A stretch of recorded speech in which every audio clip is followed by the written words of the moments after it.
Hi, this is James, and welcome back to Storytime with James. Make sure you like, subscribe, and leave me a comment if you like. And hit me on the Cash App. Hit me on the Cash App so I can purchase acrylic paint, masking tape, and paintbrushes. Okay? All right, this is a rebroadcast, okay? And it's called Paralyzed Awakening. Okay? Check it out. Uh-oh. Story time. This story time was a real bad time of my life when it was really bad. It it was real bad. And it changed my life. It really changed me for the better. It made me think of stuff can be taken away from you just like that. It can be taken away. And it took for me to go through this for me to appreciate life in itself. Yes, it did. It's the time when I got like semi-paralyzed. Okay. It was a long time ago when I got a job at United Parcel. So, I was just stacking boxes in the truck at the time. And then I got the high value clerk position, which was a little better and it paid a lot more than what I was getting paid then. So I felt as if I was moving up in the company. So I was doing high values. I was just taking a high value package, taking it to his outbound trailer, taking the paperwork and stuff, and then taking it back to the office and faxing that to the next hub and stuff like that, you know. But so one day I was writing on a shipping label. I was bending down. And another guy was standing over me, you know. He was looking down at the shipping label. Little to be known, there was a jam. We have 3 layers of belts. We had a belt right here, a belt right here, and a belt up high. There was a jam on the 3rd belt. And the alarm supposed to have went off whenever it jammed. Bam, bam, bam, bam, bam, bam. It's supposed to went off, but it didn't go off. So as the boxes were steady, the belt was still going. And there was boxes stacking up. Finally, a box fell about this big. You wouldn't think it would do anything, but it was full of ball bearings. The kind that you put in truck tires, around inside tire. It was ball bearings. It fell, hit the guy on the head, knocked him out, and then hit me in the small of my back, right at the base of my back. And it brought me down, made me fall. And I thought somebody hit me or kicked me or something.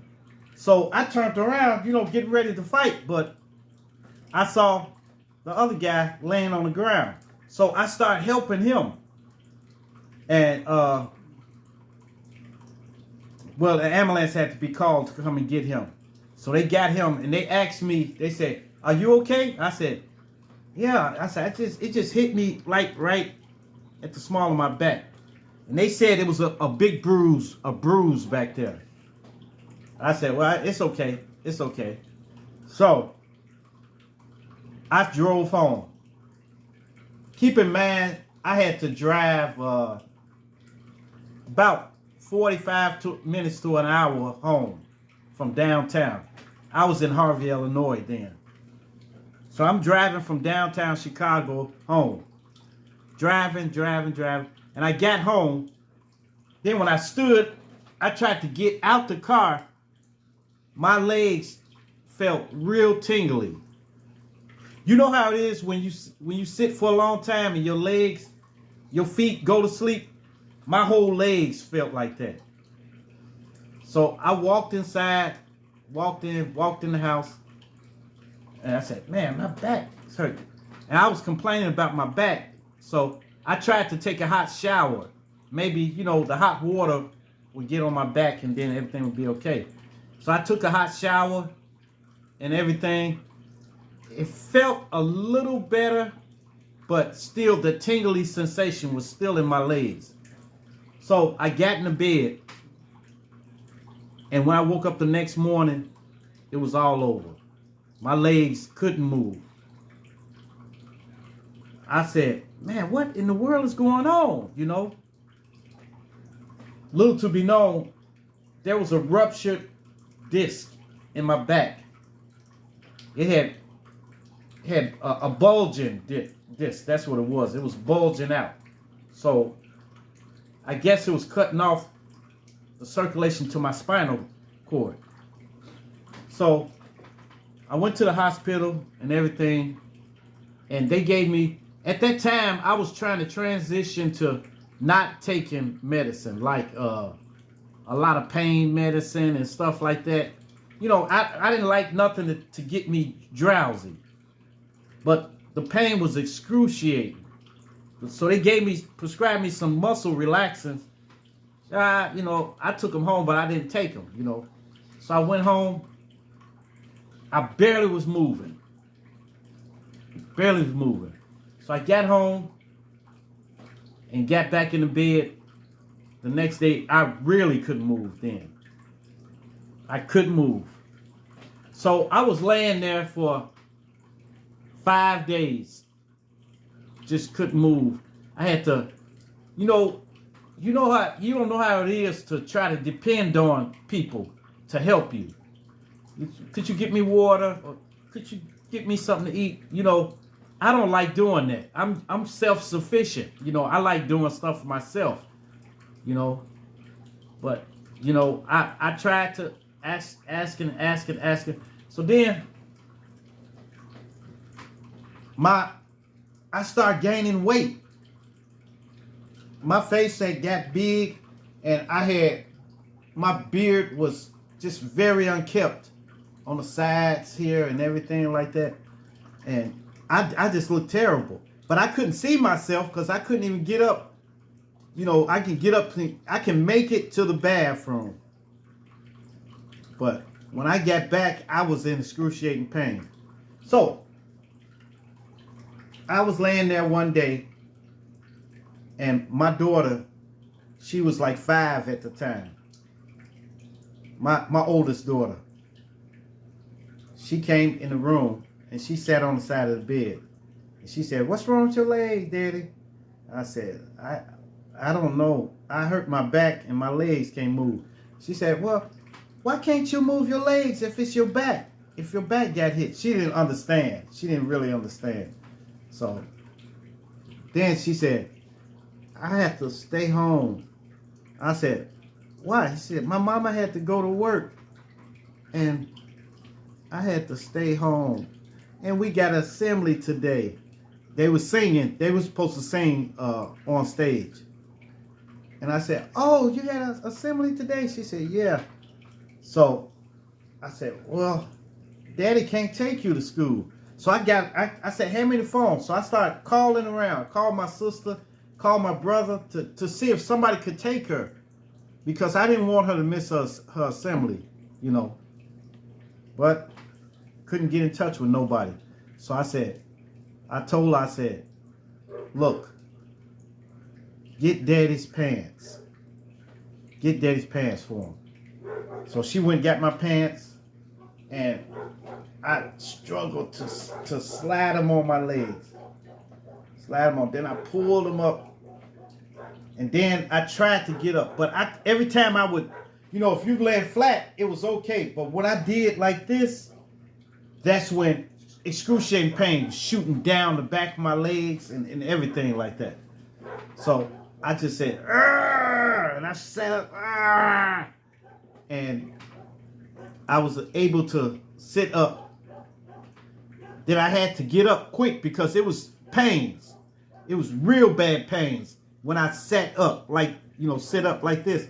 So I had to stand up, and I just moved, and I couldn't stride out a long way, like walk like normal.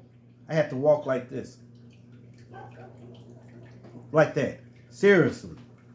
So I made it to the bathroom, and I looked in the mirror, and I didn't even recognize who I was looking at. I didn't recognize it. So I got my razor, and then I shave my face down and stuff like that. Wash my face. Then took my clippers and tried to cut my hair a little even and stuff. I had hair then, but I had to cut it like kind of even. I cut it even. My face was all puffy and everything. So I said, I said, girl, I'm taking you to the assembly. She said, but your back. I said, forget my back. We going to go. So I was going to get in the car, but I couldn't sit down and drive, because it was excruciating pain. So I said, and her school was like 2 blocks, about 2 blocks away from the house. So she took my hand and we walked. I was just taking baby step, baby step, baby step, baby step. And we finally made it to the school after, it took me an hour and a half to walk 2 blocks. But we made it there.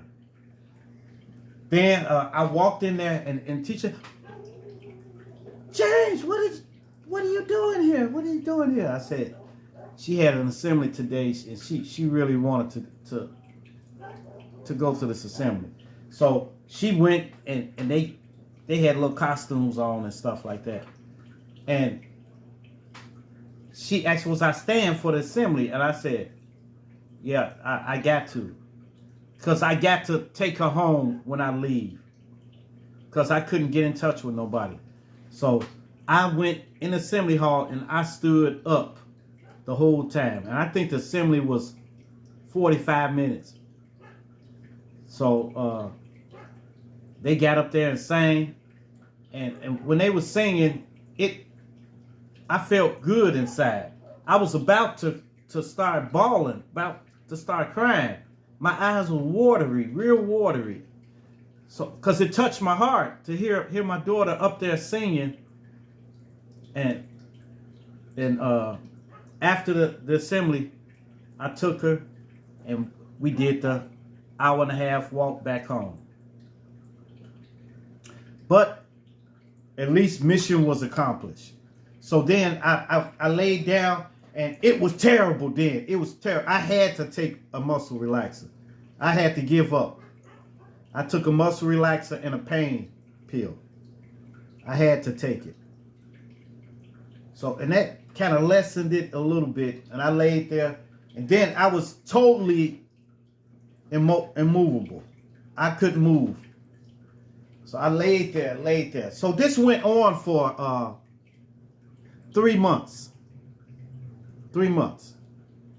Until one day, at that time, I was writing music. I was writing a lot of music and stuff. And I was rapping and stuff. So I made a song, and the song was good to me. And I wanted to put it, just to record everything. So I got up, and I can kind of move a little bit, I got up, and then I did the song. Then my brother came back. So he came over. I said, come here, listen to this. And I played the song. He listened to it. He said, hey, that's pretty good. Play it again. I was playing it again. And then I went to get up, and all of a sudden, I got a muscle spasm like this.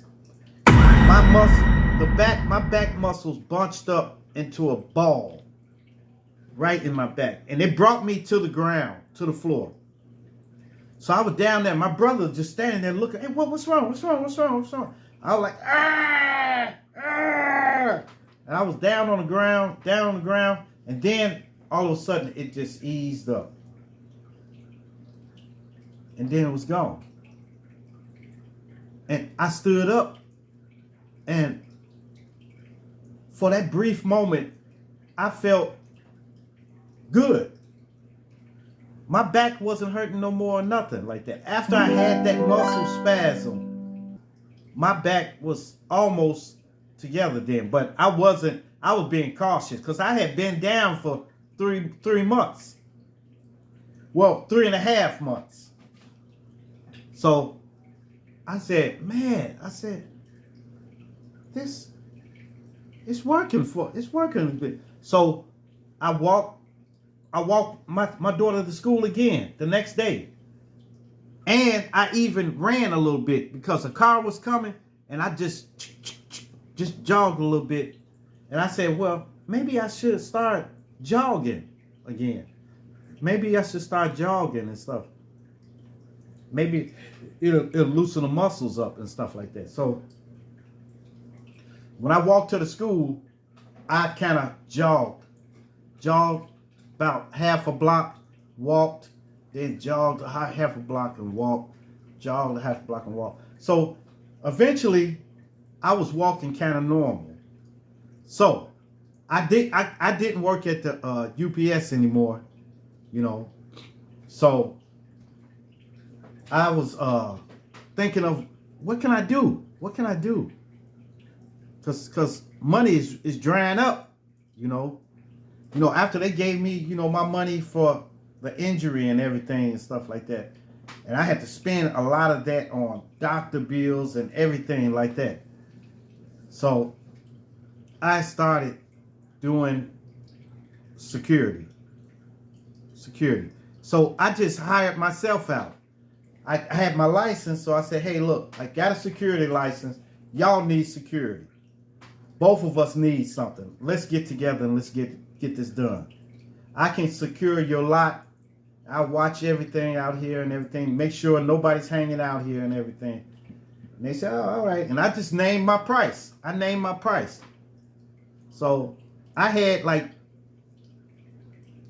three accounts like that. I had just walked up and asked them, did they need a security?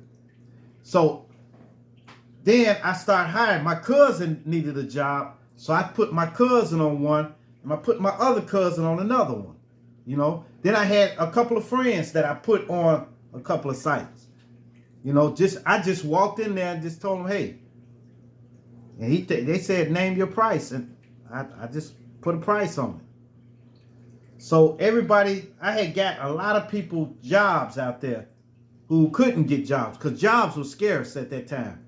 Nobody could get a job, So it was kind of cool. And then after that, then I just started working again. Then I started working at UGN, where you, it was a factory where you put fiberglass inside those Nissan trucks and cars and stuff like that.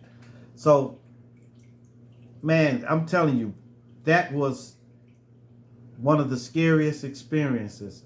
But it made me think. It really made me think. I had 3 months to lay there and drown in my sorrows. To think of, man, what can I have done better? I could have done better in life. I could do better in life. That's what I was thinking to myself. I told her, I said, look, I prayed and I told him, I said, look, if you get me to walking again, I promise to be a better person.